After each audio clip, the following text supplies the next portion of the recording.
Graças a Deus por mais essa semana, né, que alguns irmãos, acho que a maioria tiveram muitas lutas, né, graças a Deus por nosso irmão que o Senhor livrou, né, tivemos um grande susto, né, mas o Senhor livrou o irmão está aqui conosco, né, louvado seja o Senhor por isso. Irmãos, vamos ter um tempo de oração. Os irmãos, as irmãs têm liberdade para estarmos orando, entregarmos esse momento ao Senhor, pedir ao Senhor para que Ele conduza todas as coisas. Amém, irmãos? Eu tive orações para uma bebê também, na Universidade de Semana. Estamos à espera do resultado, a biópsia.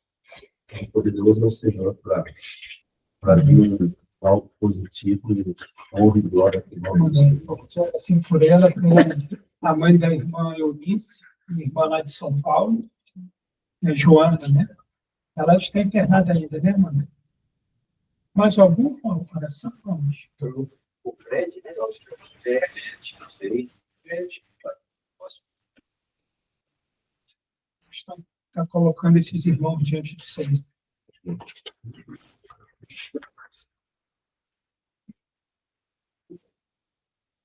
Pai Celeste, nós te louvamos, Senhor. Somos gratos a Ti, Deus, por Tua graça, por Tua misericórdia, Pai querido. É o Senhor que nos sustenta, Deus. Sem Ti, Senhor Jesus, nós não podemos fazer nada. Precisamos de Ti, Senhor, precisamos do Teu Santo Espírito, da Tua graça e misericórdia, Senhor, sendo abundante sobre nós. Obrigado, Senhor, porque grande é a sua fidelidade, Deus. O Senhor é a causa de não sermos consumidos. As suas misericórdias não têm fim, renovam-se a cada manhã, Deus. Obrigado, Senhor amado. Sabemos que no novo dia que nascerá amanhã, as suas misericórdias terão se renovado sobre nós. Toda a honra, toda a glória seja dada a Ti, Pai amado, e ao nosso Senhor Jesus Cristo, que nos reconciliou contigo e nos abriu, Pai, novamente o caminho até a sala do trono. Por isso nós entramos na Tua presença, Deus, com ousadia. Não porque nós merecemos, ó Pai, mas porque cremos na maravilhosa obra do nosso Senhor Jesus Cristo, que entregou a sua vida, Senhor, e por isso nós estamos aqui, fruto do Teu penoso trabalho, Senhor Jesus. O Senhor é a nossa rocha firme, inabalável, é a nossa aliança eterna. Obrigado, Senhor Jesus. Nos reunimos, Senhor, em torno de Ti. Queremos Te ver, Senhor, queremos Te ouvir. Queremos juntamente termos comunhão contigo, Senhor. Desejamos ser lavados por Tua palavra, Senhor. Sermos transformados um pouco mais à Tua imagem, Senhor Jesus, para a glória do Teu próprio nome. Pedimos a Ti, Pai amado, que o Senhor venha repreender toda investida do reino das trevas, ó Deus, contra o reunido da Tua igreja. No nome do Senhor Jesus, nós repreendemos, Senhor, todo espírito maligno, Pai. Também pedimos a Ti, Senhor, que o Senhor venha acalmar, Senhor, as nossas mentes, os nossos corações, Senhor. Senhor, nós queremos olhar somente para Ti, esquecendo das coisas que para trás ficaram, Senhor. Que a nossa alma, Senhor, esteja quieta diante de Ti, Senhor, para Te ouvir. Em nome de Jesus Cristo, Pai amado, nós te pedimos. Amém. Amém. Poderoso Deus, Pai querido, louvamos o Senhor na Tua presença, Senhor. buscando de ti, Senhor, a tua misericórdia, Senhor. Batendo, Senhor, na porta, Senhor. O Senhor falou que batesse, o Senhor abriria e buscasse, acharia. Nós achamos o Senhor é o nosso forte, o Senhor é o nosso poderoso. E em ti, Senhor, nós nos abrigamos, Pai, debaixo das suas asas. Isso, Senhor. Para quem nós iríamos, Pai? Só o Senhor. É só o Senhor que pode receber, Pai. O Senhor nos conhece. O Senhor sonda os nossos corações antes mesmo de nós falar. O Senhor já sabe, Pai. O Senhor conhece os nossos pensamentos e o íntimo do nosso coração, Senhor.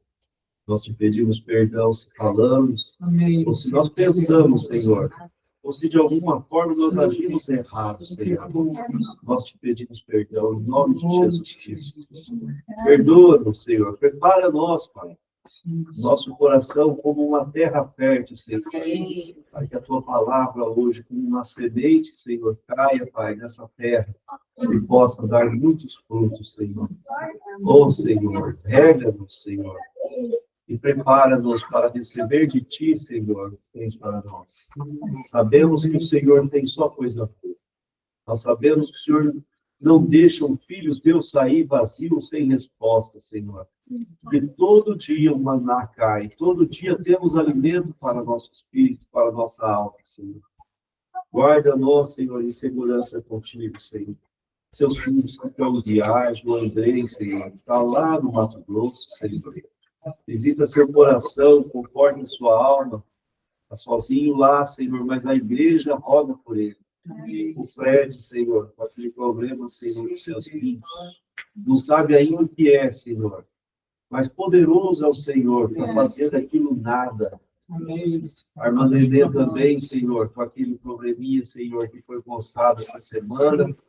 Seu pequeno tumor está em biópsia, Senhor. Senhor, os seus olhos estão sobre a terra, Senhor. O teu poder, Senhor, nós não podemos, Senhor, dimensionar. O seu poder é infinito, Senhor. O Senhor dá nome ao que não existe, Senhor. O teu poder, Senhor, está além da nossa compreensão. Se o Senhor quiser, se abrir os seus olhos, Senhor, se tiver um propósito, Senhor, de libertação, Senhor, faz.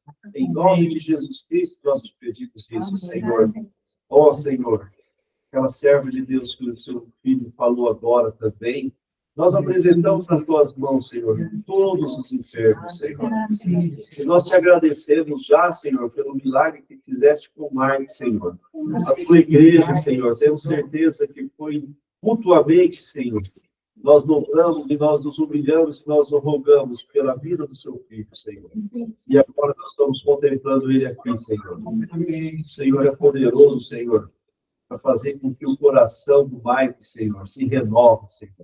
Espiritualmente ele já está renovado, o Senhor ele já nasceu uma nova criatura, uma criança saudável na tua presença, Senhor. Mas o seu corpo pode ter qualquer debilitação, mas poderoso és tu, Senhor, para renovar, Senhor. Como o Senhor fez no passado com aquele servo, Senhor, que entrou na terra e falou, pode me dar esse pedaço de terra, porque eu me sinto jovem como há 40 anos atrás. E foi lá e conquistou o seu espaço. Fortalece o Mike, Senhor. Tenha misericórdia, Pai. Nós pedimos em favor da tua igreja, de todos que estão aqui, Senhor. Cada um tem uma causa, cada um tem um problema, uma ansiedade. Mas, Senhor, nesta noite, a tua igreja, Senhor, nós depositamos tudo nas suas mãos. Senhor. Nós nos despojamos de nós mesmos, Pai. Nós abrimos mão de nós, Senhor. Nós não somos nada, Senhor. O Senhor é tudo em nós. Nós te pedimos tudo em nome de Jesus Cristo.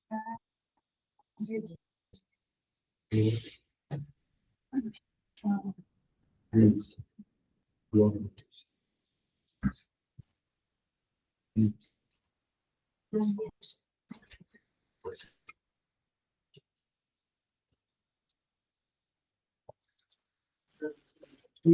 Esse oportunidade, sabe, também difícil mais uma vez que eu estou pessoas novas. Alerta, Senhor, nossos irmãos, nos traz a esse lugar, ao Senhor. Nossas expectativas, nós reunimos, não somente porque amamos o Senhor. Nós sabemos que o Senhor ama a nós, o Senhor. O Espírito tem todos os dias. Sim, sim. Nós queremos que o Deus Espírito faça tocar na tua pessoa. E possamos ser transformados segundo a renovação do nosso entendimento. Então, nos faça entender um pouco mais. Nos faça ter visão, clareza, acerca do Senhor, da sua obra. Possamos compreender no Espírito Santo e ter uma mente renovada, no conhecimento da tua pessoa, e se você fizer continuamente com essa mente renovada. Vamos apontando para os padrões desse mundo, mas sendo transformados segundo a inovação da nossa vida. Como diz as Escrituras. Como precisamos, Senhor, da tua ajuda. Como somos dependentes da tua misericórdia. Nós queremos produzir para ti frutos. E permanecendo no Senhor, traemos para a glória de Deus. Não com tuas vidas, e tu és a verdadeira. Ela prova és. Produz frutos para nós, Deus, ajuda-nos. Ajuda-nos. Temos vidas. Senhor, toma cada um de nós. Senhor, prescruta, Senhor, no nosso coração, no nosso pensamento, porque pensar que somos. Graças a Deus, Jesus Cristo, que não nos fixamos de somos, mas por aí. Queremos contemplar somente a tua face. Para que possamos se transformar em glória e glória. Ajuda-nos. Essa noite seja bênção e possamos, Senhor, expressar o nosso amor, a nossa gratidão e possamos estar, Senhor, atentos daquilo que Senhor, tem liberdade, sempre, Senhor, soberano, para se manifestar naquele que o Senhor desejar. Para a edificação do corpo de Cristo, para a glória do teu nome. Amém.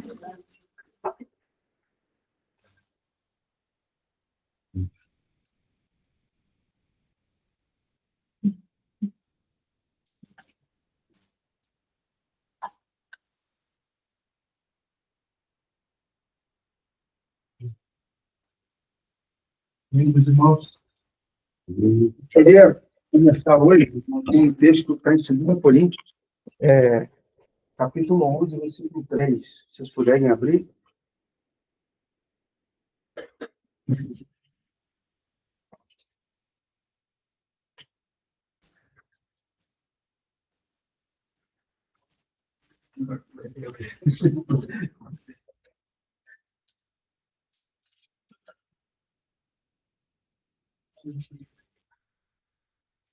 Segunda Coríntios 11, 3. 11, 3. Poderia ler, por gentileza?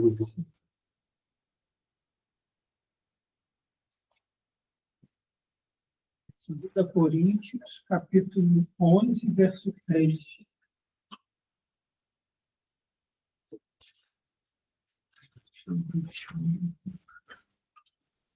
Amém, irmãos?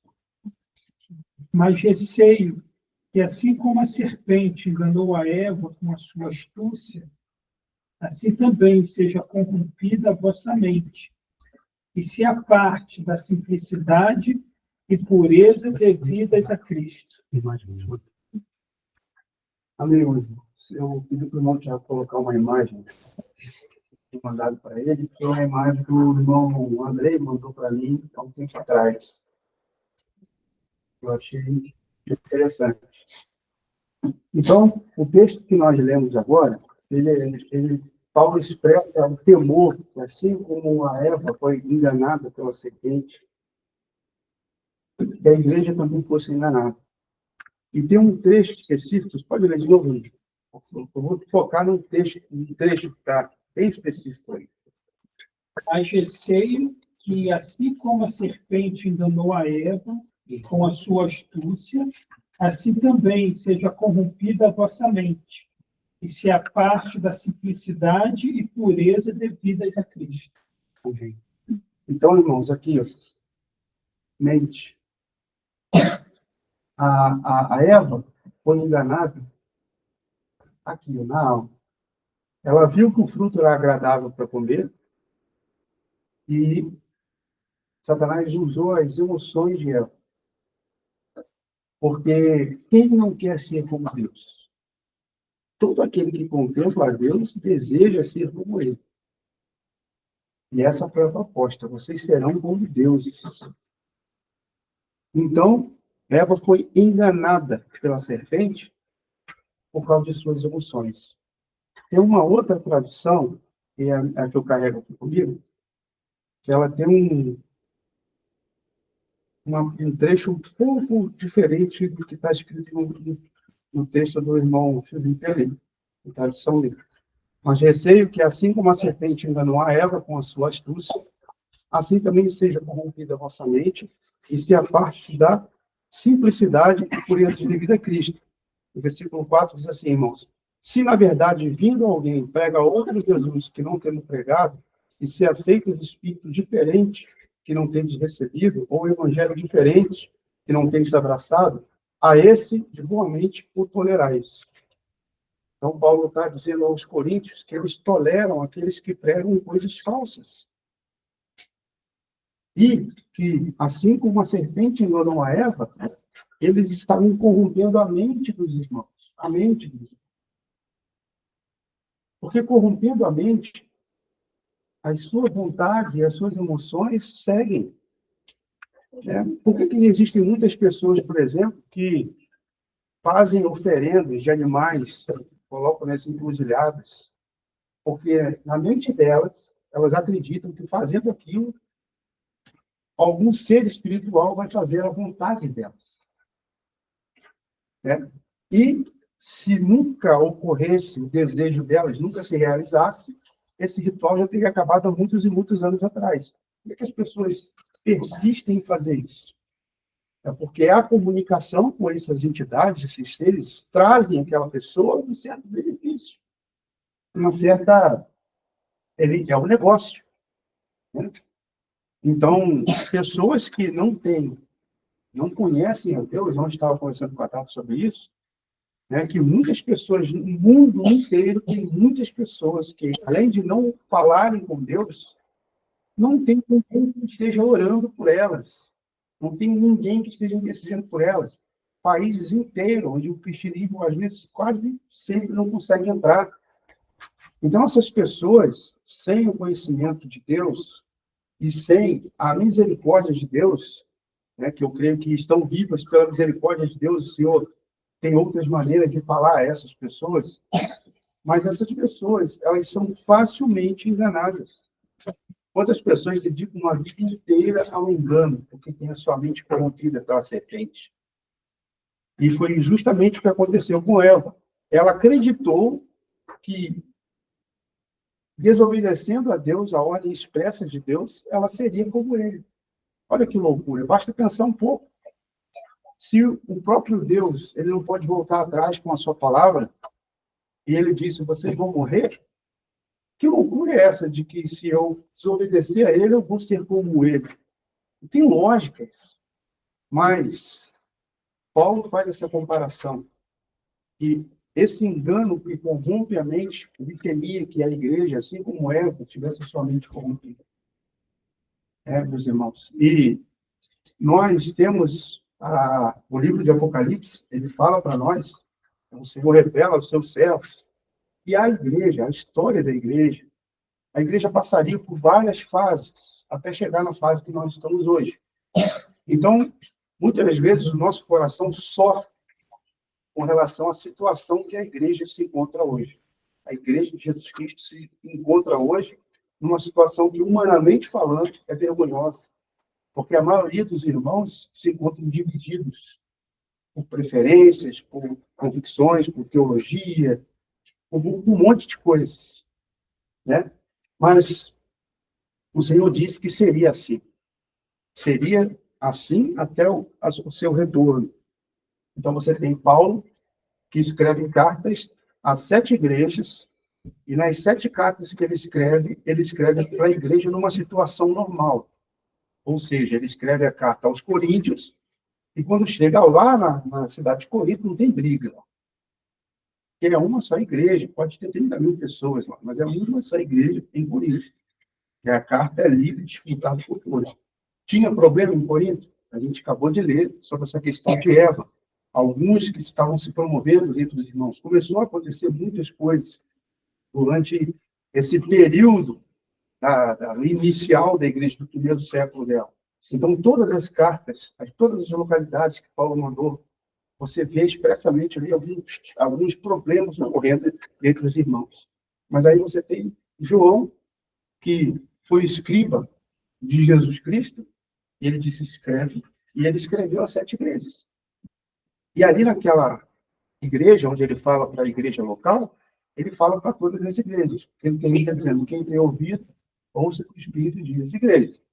E ali, ele, além de falar sobre aquela localidade que acontecia naquela época, ele também falou de maneira profética sobre toda a história da igreja, o período do início, o período em que a igreja faria casamento com o mundo, né? Um período de 1000 anos, onde aconteceu, iniciou-se até com a hegemonia, né, da Igreja Católica Apostólica Romana, depois de 1500 e alguma coisa, a revolta protestante, e da revolta protestante, né, um monte de outras circunstâncias, denominações surgindo, e ali, no século XVIII, um grupo de irmãos que saíram de diversas denominações, começaram a se juntar, e o Senhor foi colocando luz sobre eles, esclarecendo muitas coisas acerca da igreja, e durou pouco tempo esse movimento. Logo depois, no finalzinho desse movimento, aqueles mesmos irmãos que viram que a igreja era todo o corpo de Cristo, eles começaram a endurecer os seus corações e se tornar exclusivistas. Nós somos a igreja. Você partiu o pão aqui, você está fora. E durou, tem pouca força, Filadélfia, pouca expressão. Então, historicamente, passamos por Laodiceia, aquela Filadélfia que o Senhor formou no século XVIII, tornou-se Laodiceia. Exclusivista, aqui nós temos tudo. Melhor palavra, melhor louvor, né? E o Senhor do lado de fora. Porque se você deixa um irmão do lado de fora, você está deixando um pedaço do corpo de Cristo do lado de fora. E aí, não. Né? O Senhor está do lado de fora, então você tem Filadélfia, Laodiceia. E, paralelamente a isso, você tem um espírito de época. O espírito de época que nós vivemos hoje é Laodiceia. Onde as pessoas vivem, respiram e transpiram Laodiceia. Mas o Senhor bate a porta do lado de fora. Para aquele que abrir a sua porta. Então, nós escrevemos uma carta para uma igreja, né, na localidade de Laodiceia, ou seja, muitas pessoas, mas não tem mais esperança para essas muitas pessoas. A esperança é que aquele dentre eles que ouvir a voz e abrir a porta para a comunhão com o Senhor, então o Senhor entra e come com ele, e ceia com ele, e ele com o Senhor. Então, são uma circunstância em que depende da resposta do coração de cada um, irmão. Então, nós vivemos nessa época. E não é fácil viver nessa época. Se nós estamos contentes, seja lá no pouco que a gente frequenta, se nós estamos contentes com isso, satisfeitos e plenos, temos problema.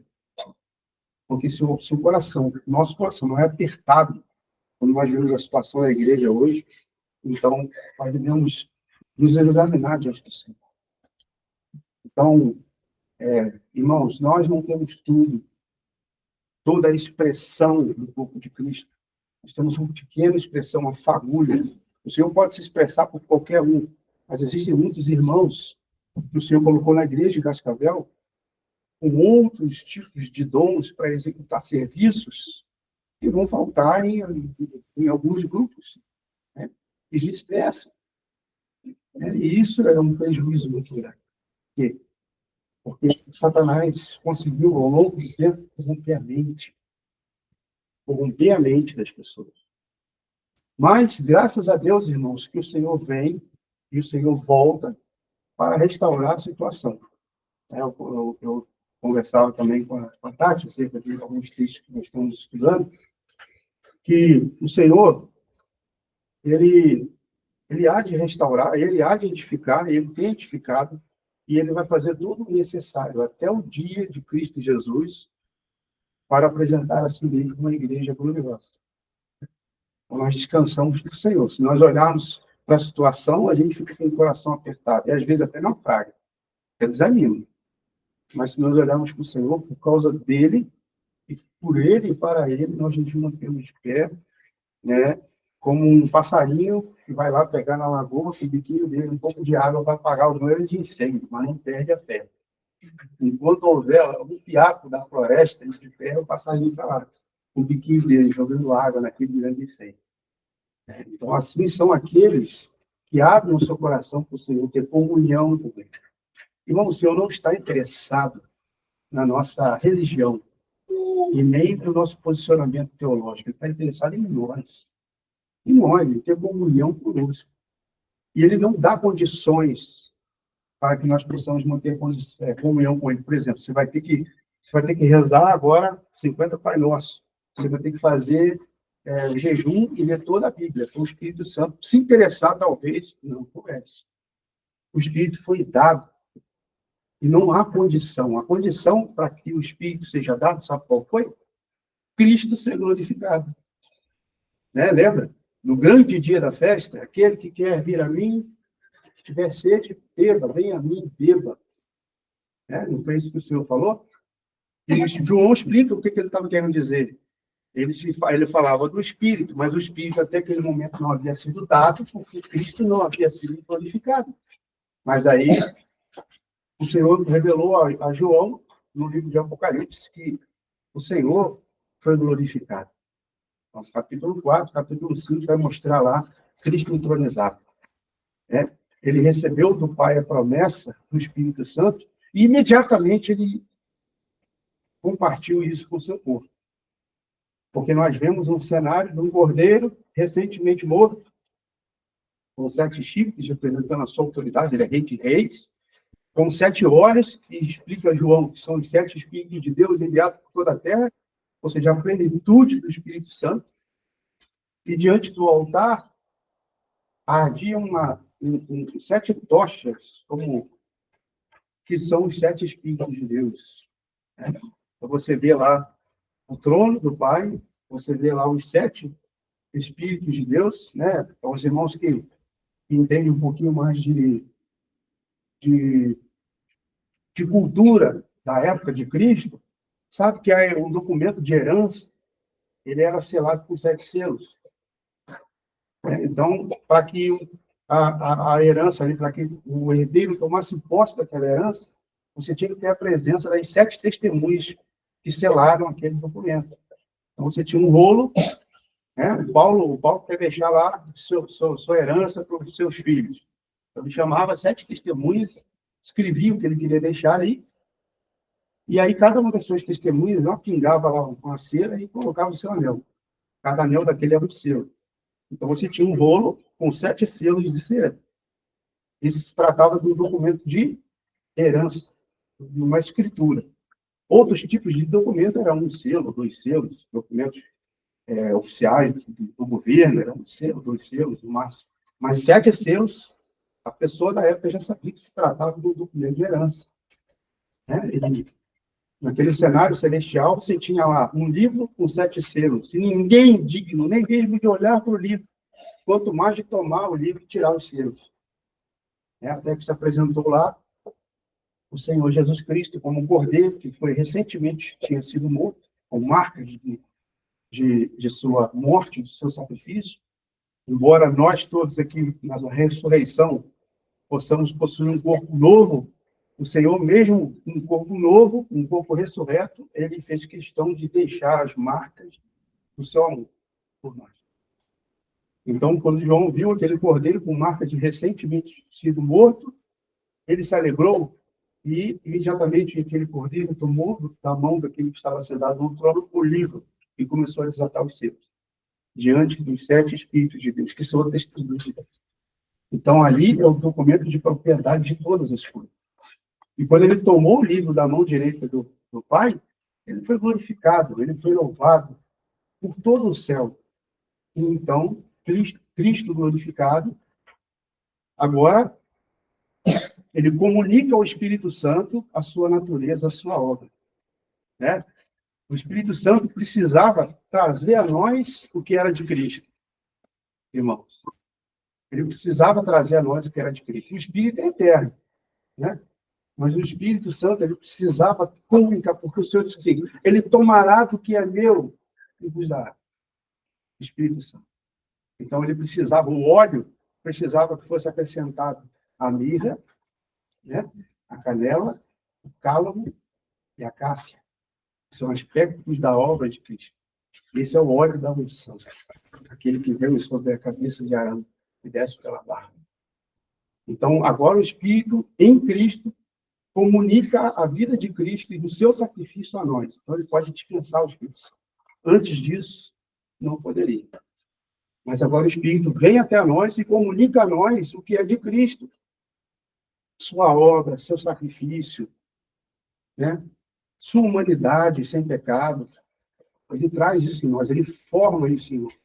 Esse é o significado espiritual do óleo da unção do Antigo Testamento. Isso que representa. Por isso os filhos de Israel faziam lá com as melhores especiarias. Né?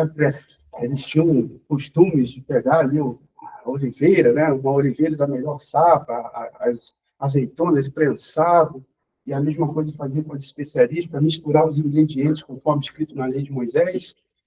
E ali faziam um óleo perfumado, né? Para que nós possamos, nós hoje, transmitir o bom perfume de Cristo. Então, o Espírito hoje comunica esse perfume de Cristo. Como diz Paulo, cheiro de morte para a morte e cheiro de vida para a vida. Né? Para nós, para os cristãos, para aquele que não é cristão, é cheiro. Ele sente aquele perfume de mirra, aquele que está morrendo para si mesmo, que nega a sua própria vontade, e a pessoa, não quero andar com isso, eu quero satisfazer. Que sentido tem a minha vida se eu não for para satisfazer todas as minhas vontades? Né? Então, é cheiro de morte para ele. Mas, para aqueles que são irmãos, que foram tocados pelo Espírito de Deus, é cheiro de vida para a vida. Você sente que aquela pessoa está no mesmo espírito de se negar para servir a Deus. Então, irmãos, nessa introdução, eu gostaria de falar sobre isso. Quando nós mostramos aqui essa imagem, onde tem aqui o espírito, a alma e o corpo, nós poderíamos ficar muitas oportunidades de reunião falando sobre esse assunto aqui. Porque isso é prático mesmo. Isso é prático. Né? Tem muitas experiências que nós vivenciamos e ao longo da nossa vida cristã, que nós podemos identificar a intuição do Espírito Santo brilhando como uma lâmpada dentro do nosso espírito. Então, nós temos uma intuição sobre uma situação. Às vezes não sabemos o que é, mas é uma luz vermelha. Para nós parece algo errado, parece algo que não é lícito. Então, nós obedecemos. A consciência, onde o Espírito Santo faz a gente lembrar sobre o que é correto e o que é errado, o que agrada a Deus e o que não agrada a Deus. Da onde brota, aqui, é onde brota, irmãos, aqui, ó, da consciência, a mente começa a pesquisar a palavra de Deus. Né? Então, eu sei que, por exemplo, né, o adultério é errado, mas existe uma coisa muito mais ampla em cima do adultério, que, às vezes, a nossa mente, ela negligencia por causa da lei. A lei diz assim, não adulterarás. Ok. Mas a lei não diz que eu não posso pensar e nem olhar ou desejar. Não diz isso. Eu só não posso consumar o ato. Mas aí o Espírito, agora aqui dentro de mim, ele faz a minha consciência, realça a minha consciência para algo superior à lei. Então, eu não desejo mais olhar e nem desejar. E se isso está em mim, eu vou aos pés do Senhor um sacrifício perfeito e agradável a Deus, eu ofereço aqui e falo, Senhor, eu te ofereço, eu peço perdão a ti, porque olha o que está passando na minha mente. Olha só, eu não quero pensar essas coisas. Eu quero que o Senhor tome a minha mente para que a minha mente seja uma mente completamente iluminada pelo Senhor. Isso, irmãos, é uma batalha diária. É uma batalha diária, é um exercício isso. Nós examinarmos os nossos sentimentos, a nossa emoção diante do Senhor. Mas eu fiquei com raiva e, junto com a raiva, eu desejei o mal. Oh, Senhor, eu não estou expressando o Senhor, mas que cheiro horrível é esse que está saindo de mim? Então, eu tenho que examinar diante do Senhor, né? E pedir perdão a Ele. Então, meus irmãos, essa imagem aqui, ela traz muitas reflexões, principalmente dentro do aspecto que nós estamos observando, né? Nós estamos falando das obras da carne, e isso serve, quando nós olhamos as obras da carne, serve para nos identificar, né? As obras da carne não, você pode mudar lá, irmãos? As obras da carne, elas não são somente aquelas que estão escritas explicitamente no livro de Gálatas, que Paulo fala assim, e coisas semelhantes a estas. Então, ele aumenta ali exponencialmente a quantidade da lista de coisas. Por exemplo, dentro do aspecto ali dos pecados contra o corpo, né, que são aqui, ó, prostituição, impureza, lascívia.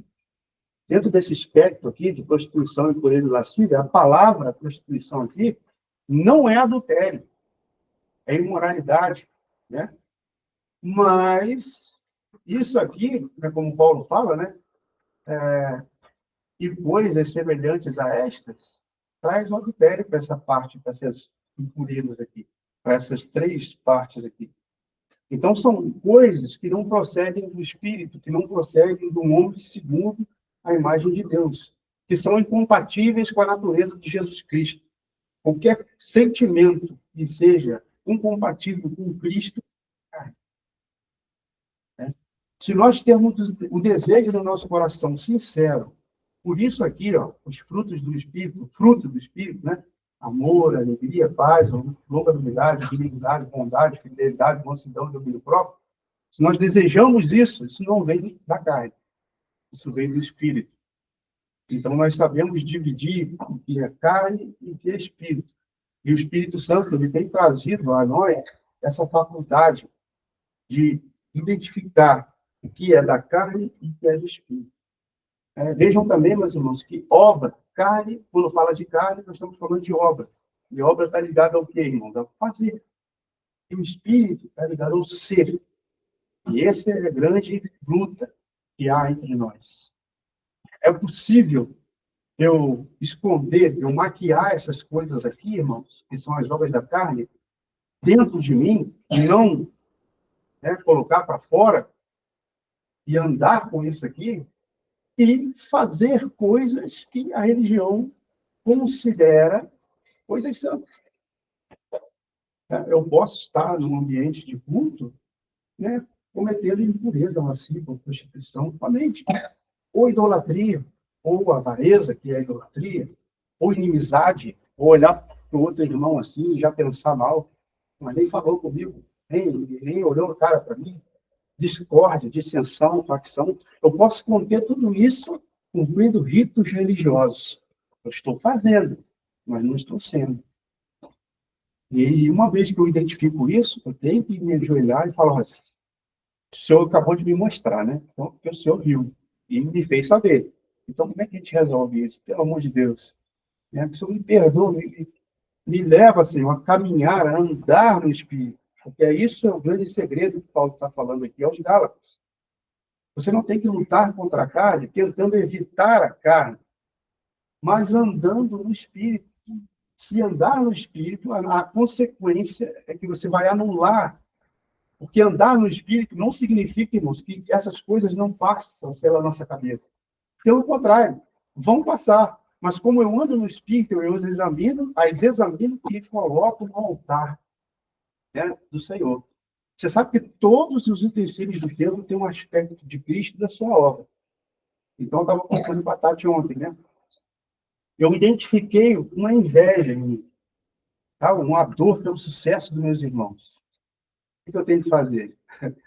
Aquele utensíliozinho lá do altar do sacrifício, que o sacerdote usava para virar a carne, aí essa parte está crua aqui, eu tenho que queimar um pouquinho mais, vai ser isso. É isso aí. É isso aí. E o Senhor vai me virar para que eu asse dos dois lados. Um lado eu estou assado. Não, aqui, ó, prostituição, impureza, lascívia. Não, eu sou bem casado com minha esposa há 20 anos. Essas coisas não passam pela minha cabeça. Mas aí vem aqui, ó, eu posso ser idólatra, porque eu sou avarento. E outras, então, eu sou assado de um lado, mas não estou assado do outro. Então, eu preciso do sacerdote, né, chegar no seu serviço sacerdotal e criar ali o ganchinho na carne e virar ela do outro lado. Né? E nós, como sacerdotes, às vezes acontece isso, irmãos. Às vezes, os irmãos estão ministrando, ou as irmãs, né, na reunião das irmãs, falando, e alguém pode pensar assim, caramba, mas não, ele está sabendo a minha vida, está sabendo tudo a minha vida, está falando de mim. Não, eu sou um sacerdote virando a carne ali. Ele não sabe, às vezes, os irmãos não sabem, mas o Senhor sabe.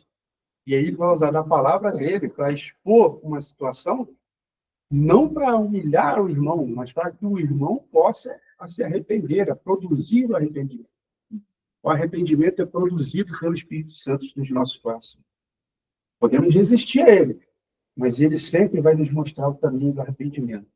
Arrependimento para a vida, para que ele possa manifestar frutos. Mas se eu sou duro e resisto ao Espírito Santo, o que acontece, irmãos? Aí eu sou um ramo em que a vida da videira não passa. Eu sou um ramo seco. Né? Eu sou a videira, vocês são os ramos. Todo ramo que em mim não der fruto, o agricultor corta. Ué, é possível estar nele e não dar fruto? Sim. Se o meu coração tem um interesse contrário aos interesses de Cristo, eu não vou dar fruto para Cristo. Eu vou dar fruto, eu vou fazer obras, né? Mas não vou dar frutos. Né? Então, meus irmãos, alonguei um pouco nessa introdução, mas eu não tinha planejado e eu creio que o Senhor terminou dessa forma. Então, hoje nós vamos ver aqui duas características aqui, né? Do fruto do Espírito, dois gomos desse fruto.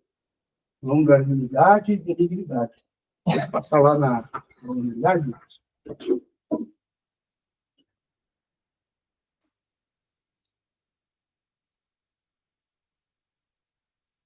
Macrotúmia, longanimidade.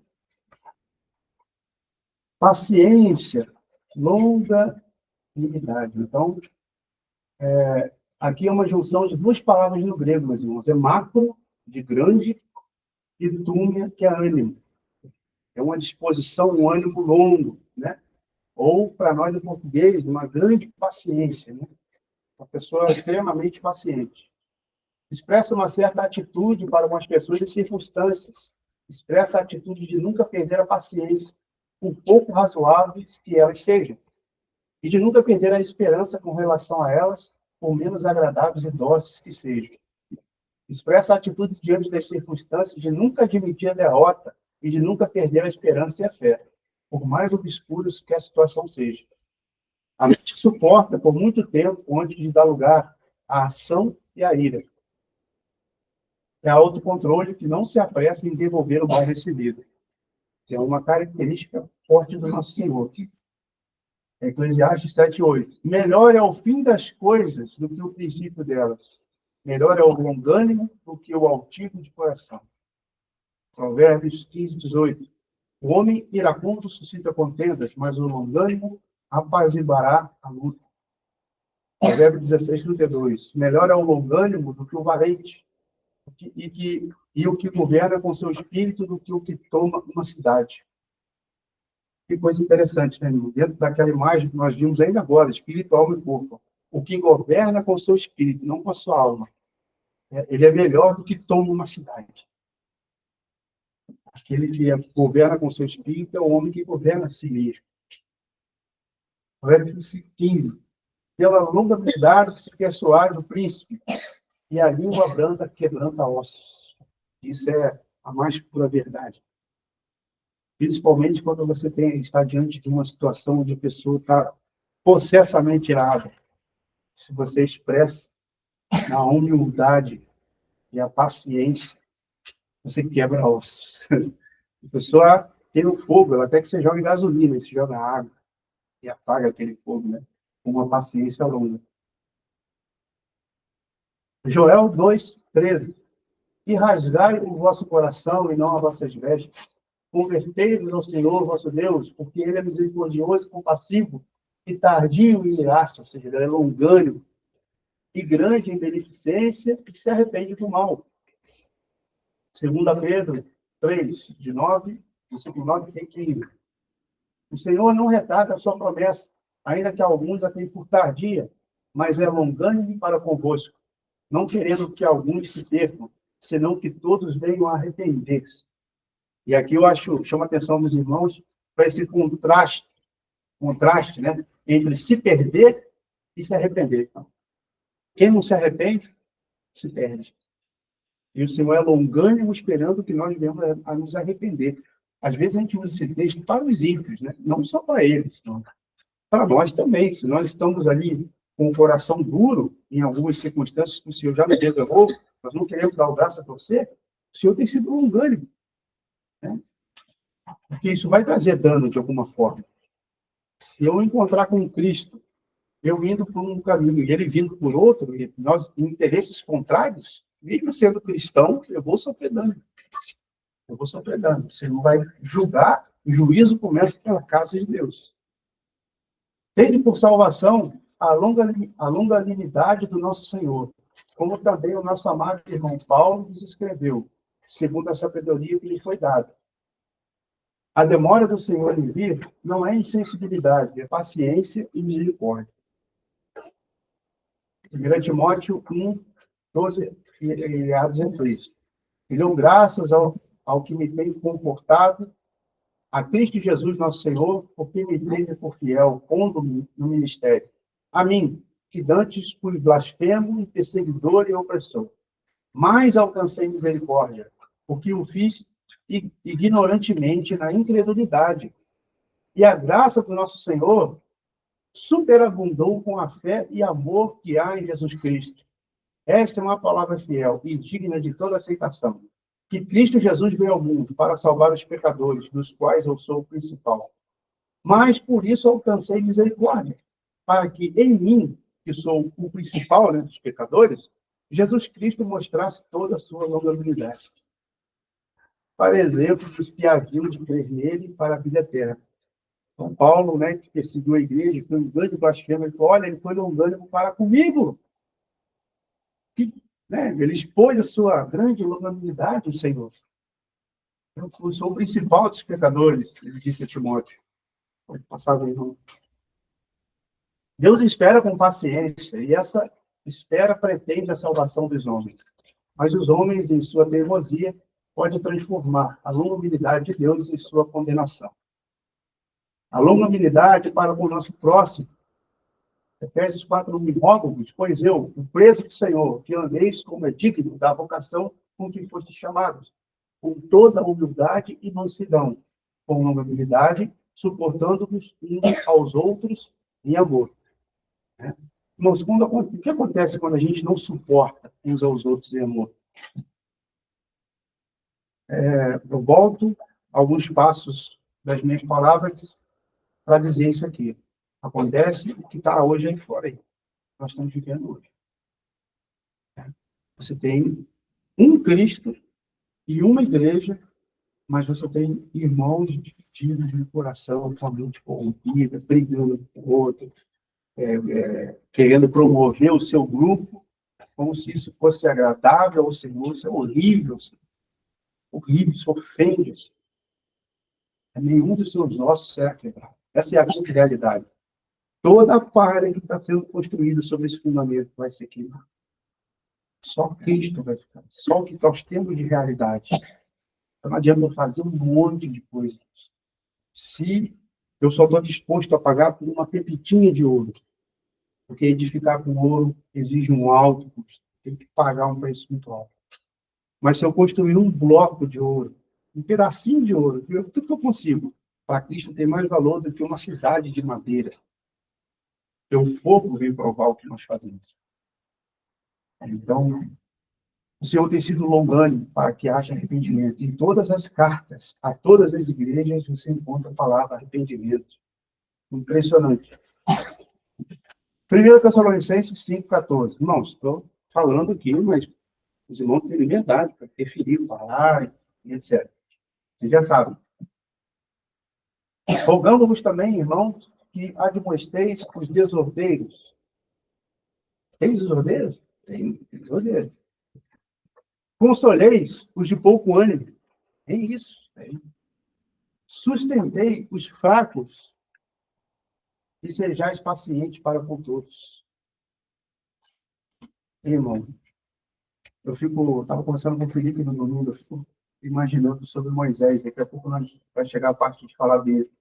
Ele é um homem muito manso. E a palavra fala que ele é o homem mais manso de toda a terra.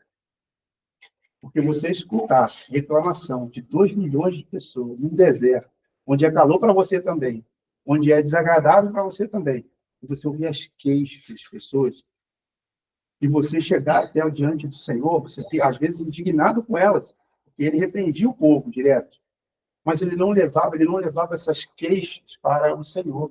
Ele chegava até o Senhor e pedia misericórdia para o povo. Diante do povo, ele ralhava com o povo, e admoestava, e brigava com o povo, Moisés. Mas diante do Senhor, ele se incluía no povo, falava, nós, o teu povo, Senhor, tem misericórdia de nós, porque ele sabia, ele era dali. Ele era um com aquele povo. Ele não estava ali como alguém superior ao povo, ele estava se identificando, e por isso o Senhor amava Moisés. Ele era fiel a toda a casa de Deus, né? Conjuro-te, pois, diante de Deus e do Senhor Jesus Cristo, que há de julgar os vivos, os mortos, na sua vinda e no seu reino, que pregues a palavra, instes a tempo e fora de tempo. Redargas, repreendas, exortes com toda longanimidade e doutrina. Paulo conjurando a Timóteo. Hebreus 6,12. Para que não vos façais negligentes, mas sejais imitadores dos que pela fé e paciência herdam as promessas. Porque quando Deus fez a promessa a Abraão, não tinha outro maior que quem jurasse. Jurou por si mesmo, dizendo, certamente, abençoando, te abençoarei. E multiplicando, te multiplicarei. E assim, esperando com paciência, alcançou a promessa. Então, Deus deu uma promessa a Abraão que foi cumprida, né, muito tempo depois, né, e Abraão creu no Senhor e aguardou a promessa, mas nesse meio tempo, Abraão se envolveu nas confusões também. Justamente porque ele deu ouvidos à ansiedade da sua esposa. Sara, quando Deus não colocou que vai ter um filho, é uma solução. Eu trouxe aqui a minha serva, e você tem um filho com ela. E Abraão não consultou o Senhor. Ele teve um filho com Agar, e Agar foi mãe de Ismael, que é pai das nações árabes hoje. Né? Daquele povo que dá muito problema hoje aos filhos de Abraão. Né? E aí, quando nasceu o filho da promessa, Isaac, né? Os irmãos sabem essa história, né? Nasceu o filho da promessa, que é Isaac. Isaac foi sendo rejeitado por Ismael. Ismael já tinha 12 anos. Isaac foi rejeitado por Ismael. Aí Sara, coração de mãe, né? Esse menino aí, filho da serva, né? Humilhando o herdeiro. Abraão, manda essa mulher embora. Ela é o filho dela. Abraão não queria mandar aquela mulher embora, porque ele amava aquele menino. O que Abraão fez? Foi consultar o Senhor. O Senhor, agora você veio falar comigo? Dá ouvido à sua esposa, igual você fez daquela vez. Aí ele teve que mandar a mãe e o menino embora. Você não deu ouvido a Sara? Eu falei que ia nascer um filho, o herdeiro da promessa. Você deu o seu jeitinho, né? Deu ouvido a ela e nem me consultou antes. Se tivesse consultado antes, seria diferente a história, né? Agora você mesmo ouviu esse rolo, né? Mas, por ser filho de Abraão, a minha palavra não falha, eu vou abençoar ele. Ele vai ser pai de grandes nações árabes. Ele foi pai de 12 príncipes árabes. Então, toda aquela região do Oriente Médio hoje praticamente pertence aos filhos de Abraão, por intermédio de Ismael. Então, irmãos, quantas promessas esperamos com longanimidade há séculos? A ressurreição dos mortos, a vinda do Senhor em nossa reunião com Ele, que cheguemos toda à unidade da fé, a palavra fala, o reino milenar de Cristo, o juízo final, novos céus e nova terra, a cidade santa, a nova Jerusalém. Aguardamos pacientemente essas promessas, né? Com o coração de Abraão. Como assim? Não pretendendo se contaminar nesse mundo. Esse mundo, para nós, é um grande deserto. Nós mantemos os olhos fitos na cidade que foi construída, cujo o arquiteto e fundador é o próprio Deus, né? O livro de Hebreus fala que Abraão, ele queria morar na cidade cujo artífice e construtor é o próprio Deus. Então, Abraão viu isso. Deus mostrou para ele, para Abraão. E ele aguardou pacientemente a promessa, né, se cumprir. É um exemplo de longanimidade no Antigo Testamento. Bom, irmãos, passamos agora para a benignidade. Chrestotes, no grego. Benignidade. A gentileza simpática ou doçura de gênero, que deixa os outros à vontade e que recua diante da ideia de provocar dor. Isso é o conceito da palavra no grego. Para compreender bem o significado de benigno, pensemos no seu antônimo, maligno. Disse que... Não tem outro apontador? Eu já... A bateria já está indo embora. Eu reiniciei aqui, deu certo. Disse que sabemos quem está sobre o governo quando vemos a imagem dele estampada em uma moeda. Isso na época de Roma. Também conhecemos quem está no centro do coração do homem quando vemos estampada em suas ações a benignidade. Pois Deus é benigno, Crestói. O homem pertence a Deus quando tem em si o carinho da mansidão, da generosidade, da paciência e da afeição. A benignidade torna o homem semelhante a Deus. Isso tudo são mensagens de poetas e filósofos pagãos, gregos. Pode passar aí. Examinai as Escrituras. Elas falam de mim. João 5:39. Dai graças ao Senhor. Salmo 107:1. Dai graças ao Senhor porque Ele é bom. E sua benignidade dura para sempre. Salmo 106:1. Louvai ao Senhor, porque Ele é bom, porque a sua benignidade dura para sempre. Muitos salmos parecem até repetitivos, mas tem um porquê. O salmista é comovido não pela bondade moral de Deus, mas por sua pura benignidade. Sua misericórdia provém de sua benignidade. Podemos chegar à conclusão intuitiva que a benignidade é a fonte da misericórdia. A misericórdia jamais fluirá de um coração maligno. 1 João 3:11. Porque esta é a mensagem que ouviste desde o princípio, que nos amemos uns aos outros. Não sendo como Caim, que era do maligno, e matou seu irmão. E por que matou? Porque as suas obras eram más e as de seus irmãos justas. A benignidade expressa na natureza. Salmo 12. O Senhor dará o que é bom, e a nossa terra produzirá o seu fruto. Passar, irmão? A benignidade de Deus expressa nos eventos da história. Salmo 45:7. Publicarão a memória da tua grande benignidade, e com júbilo celebrarão a tua justiça. Salmo 52:9. Para sempre te louvarei, porque tu isso fizeste, e proclamarei o teu nome, porque é benigno diante dos teus santos. A benignidade expressa nos julgamentos divinos. Salmo 119:39. Desvia de mim o opróbrio que temo, pois os teus juízos são benignos. Se os julgamentos de Deus fossem apenas bons, logo não sobraria nada senão o medo. Mas os juízos de Deus são benignos. Aleluia. A benignidade de Deus expressa na instrução divina. 119, Salmo 119:64. A terra, ó Senhor, está cheia da tua benignidade. Ensina-me os teus estatutos. Fizeste bem ao teu servo, Senhor, segundo a tua palavra. Ensina-me o bom juízo e conhecimento, pois criei nos teus mandamentos. Antes de ser afligido, andava errado, mas agora tenho guardado a tua palavra. Precisou de ser afligido para ele andar no caminho certo. Tu és benigno e fazes bem. Ensina-me os teus estatutos. Benigno é reto e reto é o Senhor. Por isso ensinará o caminho aos pecadores.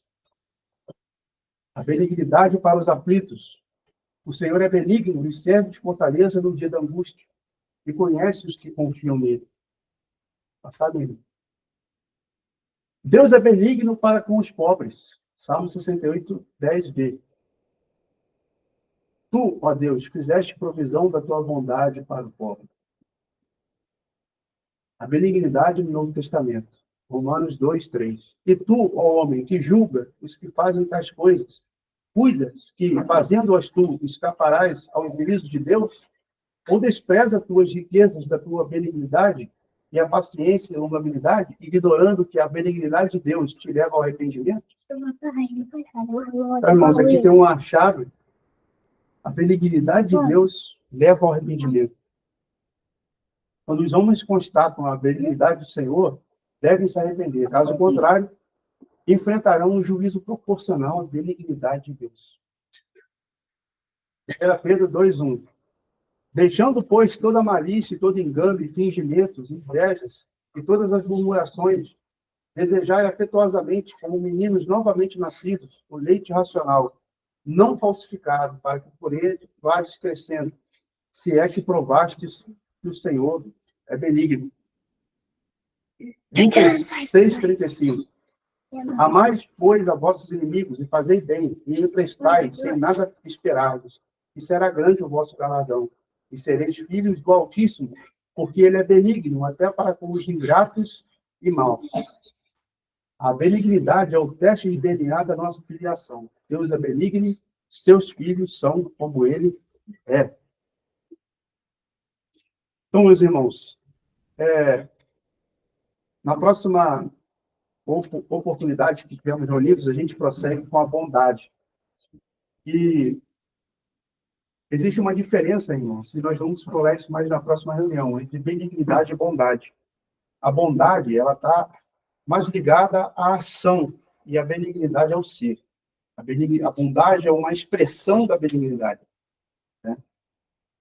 Alguém, por ser só bom, e a palavra bom, no Novo Testamento grego, ela está ligada a justo. Né? Então, o bom é o justo. Então, o que significa isso? Significa assim, ó, se você tocar na tela, você vai perder a mão. É lei. Se eu for justo, eu faço o quê com quem toca a tela? Isso é bom. O bom é isso aí, é justo. O benigno, ele está acima disso. Ele é misericordioso. Porque Deus é bom, ele é justo. Porque ele é benigno, ele enviou o seu filho para perder a mão no nosso lugar. Que nós tocamos na terra. Essa é a diferença. Deus é bom, mas ele também é benigno. Benigno. Ele procede a misericórdia. Ele é todo benigno. As pessoas sempre pintam em Deus para nós como o Alá, Deus com D minúsculo, dos árabes, né, dos muçulmanos, povos muçulmanos, que é aquele que fica suspeitando de todos os seus súditos, verificando se não há nada errado para que ele possa punir o rigor. Deus não é assim. Nós nos afastamos dele. E ele sempre estende a mão. Ele sempre toma a iniciativa de restaurar a comunhão, de restaurar a comunicação conosco. Ele tem maior interesse do que nós mesmos em ter comunhão conosco. Às vezes nós pensamos assim, irmãos, o que eu tenho que fazer para ter comunhão com Deus? Não há nada que eu possa fazer para desejar ter comunhão com Deus. Naturalmente falando, eu só vou desejar manifestar mais e mais dele.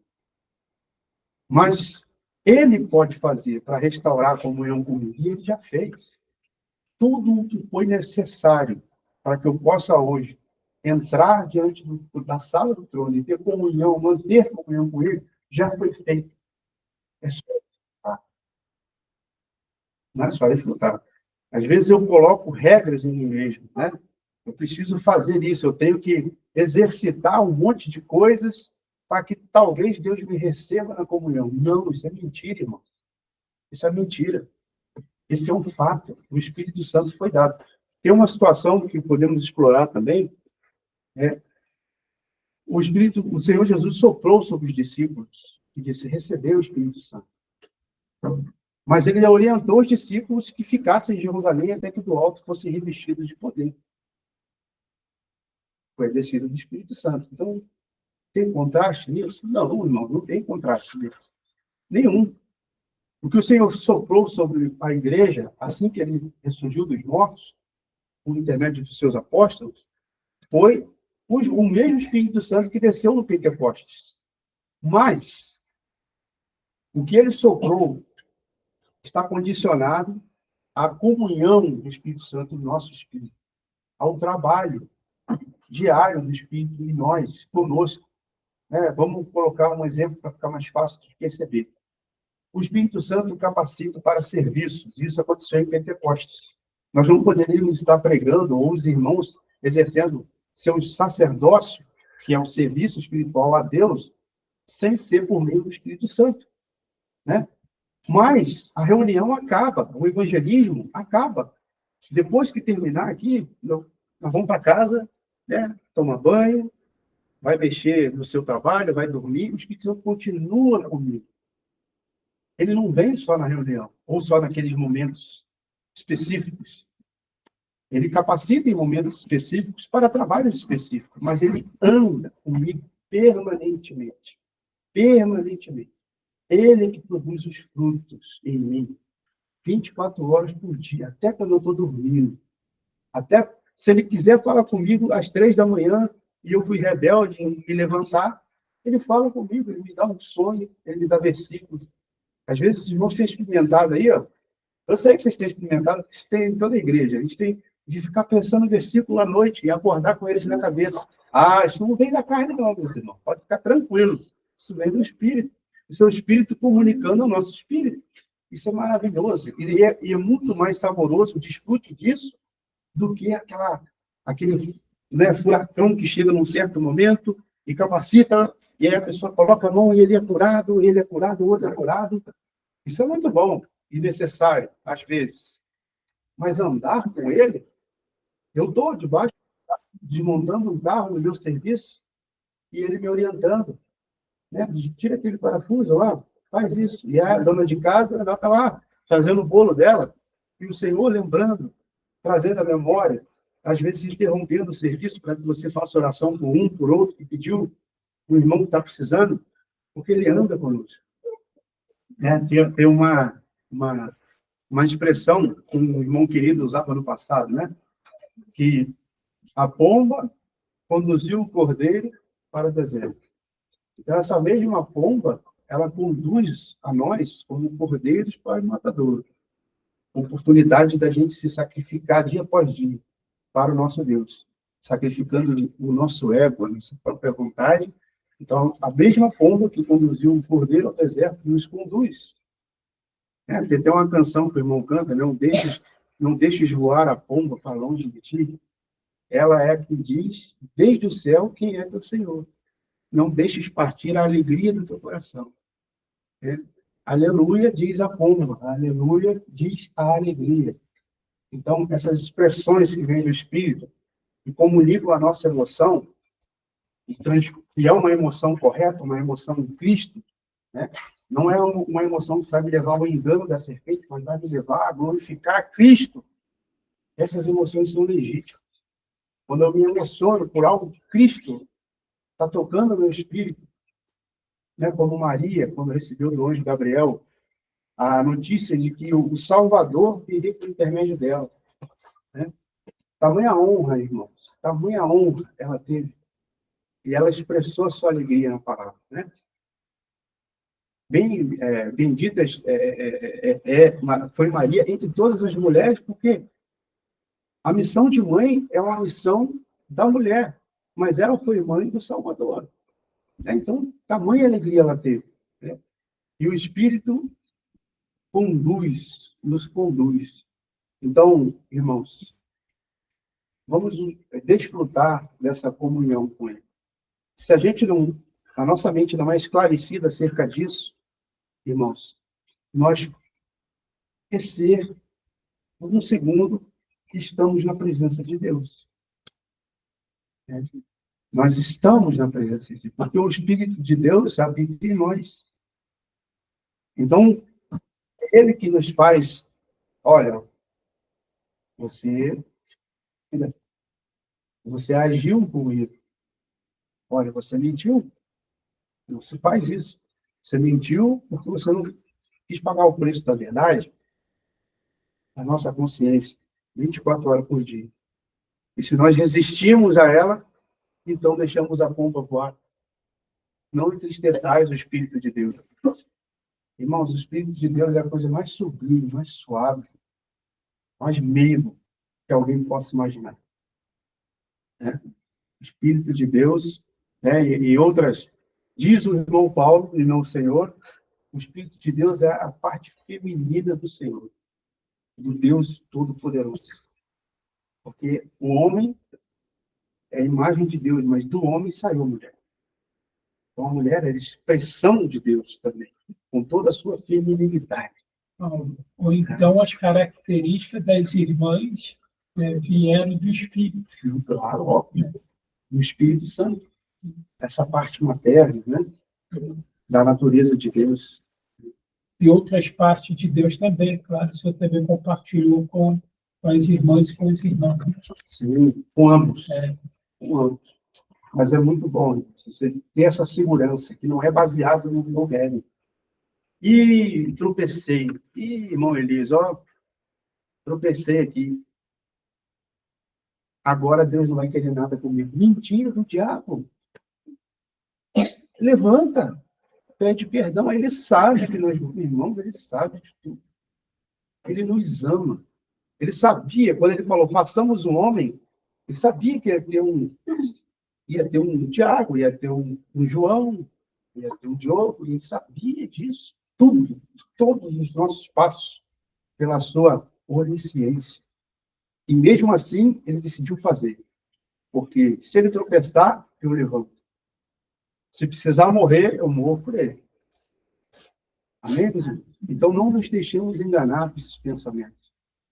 E olhando para Cristo, irmão, nós podemos olhando para Cristo e prosseguindo em Cristo, nós vamos ter paz uns com os outros. Nós vamos procurar ter paz uns com os outros. Então, irmãos, é o que eu gostaria de compartilhar hoje.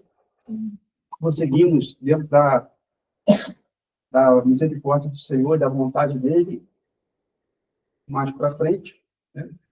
E peço as orações dos irmãos, já tinha expresso no grupo lá, que o Senhor tem colocado no meu coração outros assuntos para outras datas. Não em sequência necessariamente disso aqui, porque o Senhor tem que dar liberdade, né? A liberdade é total dos irmãos que quiserem compartilhar alguma coisa, não tem liberdade. Mas eu coloco para a igreja, né, que tem surgido no meu coração o assunto do sacerdócio novamente. Dessa vez com uma luz um pouco mais profunda. Por quê, irmãos? Porque eu tenho visto irmãos entregar o seu sacerdócio a outras pessoas. Como se elas não fossem moradas e não contemplassem o Espírito de Deus e necessitassem de outras pessoas para fazer os serviços que é inerente a elas fazer. Então, os sacerdotes do Antigo Testamento, do templo de Deus, eles tinham rituais a ser cumpridos. Vários. Né?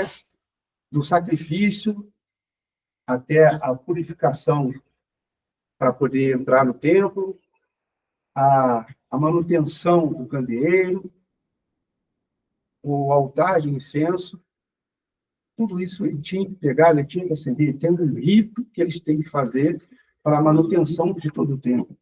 E a palavra fala que nós somos sacerdotes para oferecer sacrifícios espirituais. Então, nós começamos a orar em cima disso. Senhor, nos dá clareza de que são esses sacrifícios espirituais. Que são coisas práticas, exercitadas por muitos irmãos, mas às vezes não tem a clareza do entendimento de da importância de algumas coisas que nós devemos fazer, porque somos. Se não somos, não fazemos. Mas por sermos salvos e termos comunhão com o Senhor, então o Espírito nos leva a fazer. Coisas que já fazemos, mas que são interessantes olhar a sombra no passado e a realidade hoje em Cristo Jesus. Para que possamos ter isso em mente, né, e poder passar para as novas gerações, para os outros irmãos mais jovens. Amém, meus irmãos? Podemos orar? Querido Pai, teu precioso nome, nós chegamos a Ti, gratos por esse tempo que o Senhor nos deu. Pedimos, Senhor, que o Senhor vá, né, onde essas singelas palavras não conseguiram penetrar, por conta de nossa limitação, Senhor. Mas o Teu Espírito não tem limites. E o Senhor pode fazer com que toda a Tua palavra e a revelação da Tua palavra seja ruminada pelos Teus filhos, pelas Tuas ovelhas. Nós não confiamos, Senhor, na nossa própria natureza, na eloquência, em nada inerente à nossa natureza caída.